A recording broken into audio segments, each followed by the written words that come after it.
हिमाचल के जंगल में सभी पशु पक्षी बहुत मिलजुल के रहा करते थे। उसी जंगल में टुनटुनी चिड़िया भी रहती थी।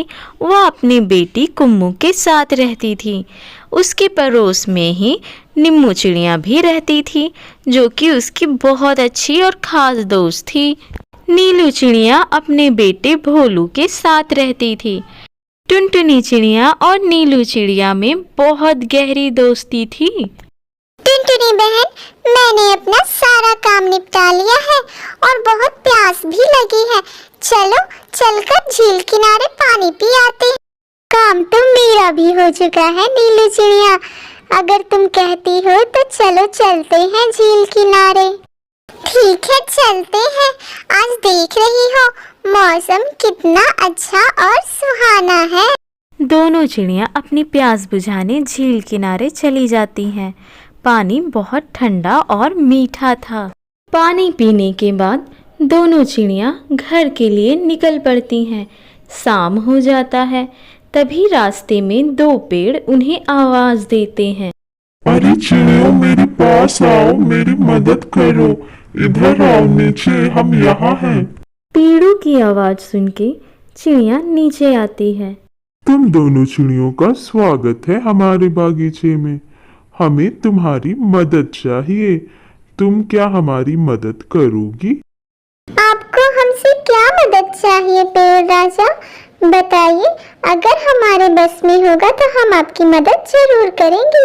हमारे बागीचे की मिट्टी बिल्कुल अच्छी नहीं है और हमारी कोई सेवा भी नहीं करता। देखो, हम कितने बेसहारा हो चुके हैं, सूखे और बेजुबान हो गए हैं। हम पे तो फल भी नहीं है और हमारे दो बच्चे भी हैं। मैं नहीं चाहता कि हमारा जैसा हाल है वैसे हमारे बच्चों का हो। ये तो ठीक कहा तुमने। तुम तो बहुत ही सूखे और बीमार लग रहे हो। चिड़ियों, तुम हमारे बच्चे को ले जाओ, उनकी खूब सेवा करना और देखना कुछ दिन के बाद ये तुम्हें मीठे और अच्छे फल देंगे। दोनों चिड़िया पेड़ की बात मान लेते हैं और उनके दोनों बच्चों को लेकर चले जाते हैं। नीलू चिड़िया, मेरे बागीचे में तो उतनी जगह नहीं है। इन दोनों पेड़ों को बहुत जगह की जरूरत है। क्यों ना तुम इसे अपने बागीचे में लगा। ये तो तुम ठीक कह रही हो टुनटुनी बहन।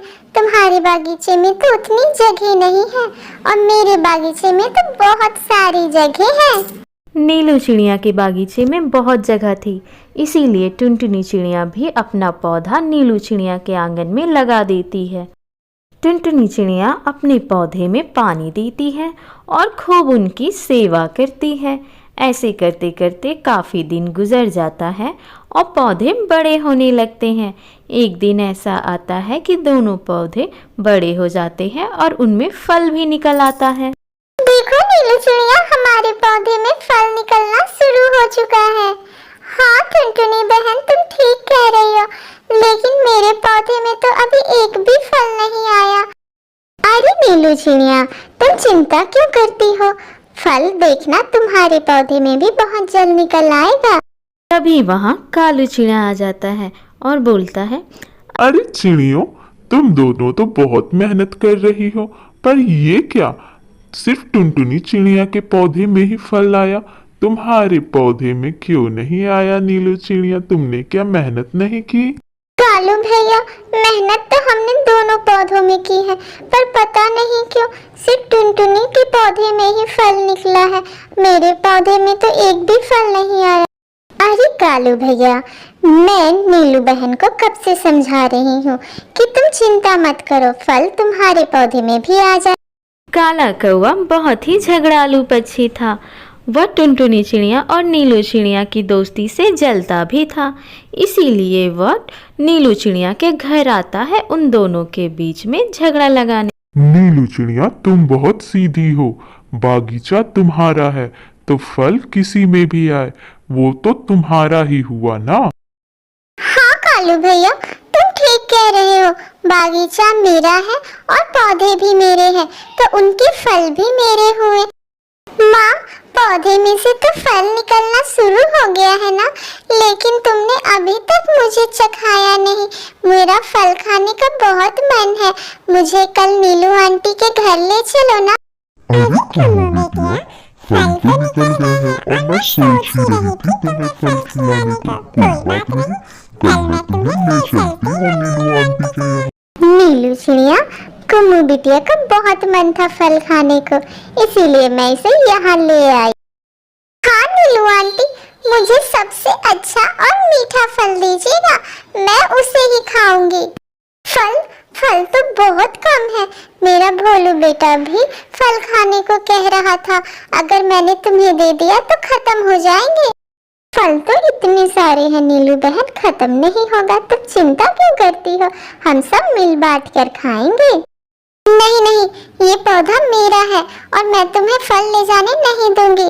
तुम अपना दूसरा पौधा लेके जाओ, उसे अच्छे से लगाना और उगाना, अगर फल आएंगे तो तुम दोनों खा लेना।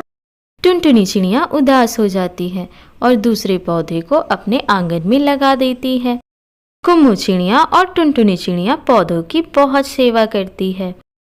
दूसरी तरफ नीलू चिड़िया भी पौधे में पानी देती है, खूब सेवा करती है।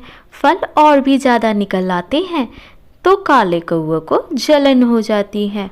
वो तो था ही जलनखोर चिड़िया।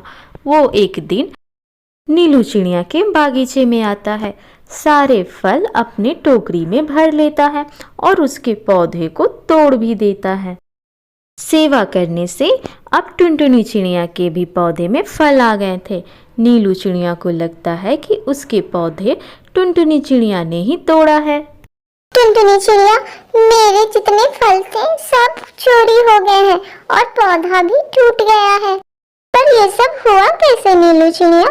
तुम्हारे बागीचे में चोरी किसने की और पौधे को किसने तोड़ा है, तुम्हें क्या पता है?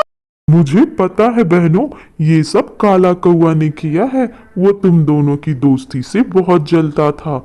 तुम दोनों अभी उसके घर जाकर देखो, तुम्हारे सारे फल वहीं अभी तुम्हें मिलेंगे। दोनों चिड़िया कालू के घर चली जाती हैं तो देखती हैं कि सारे फल टोकरी में रखे हुए थे। कालू भाई, तुमने अच्छा नहीं किया, तुमने फल तो लिया लेकिन पौधे को क्यों तोड़ा? तुम्हें तो खुशी होनी चाहिए टुनटुनी चिड़िया कि पौधे को मैंने तोड़ दिया है। तुम क्या भूल चुकी हो नीलू चिड़िया ने तुम्हारे साथ क्या किया? पर कालू भाई, तुम्ही ने तो कहा था कि बागीचा मेरा है और फल भी मेरा है, आज तुम्ही ने मेरे साथ ऐसा किया। टुनटुनी और नीलू चिड़िया, तुम दोनों तो जानती हो मैं कैसा हूँ। तुम दोनों की दोस्ती इतनी अच्छी थी तो फिर तुम्हें तो ध्यान रखना चाहिए था। नीलू चिड़िया को अपनी गलती का एहसास होता है। वह टुनटुनी चिड़िया से माफ़ी मांगती है। फिर दोनों मिलकर पौधे की अच्छे से सेवा करते हैं और अच्छे से फल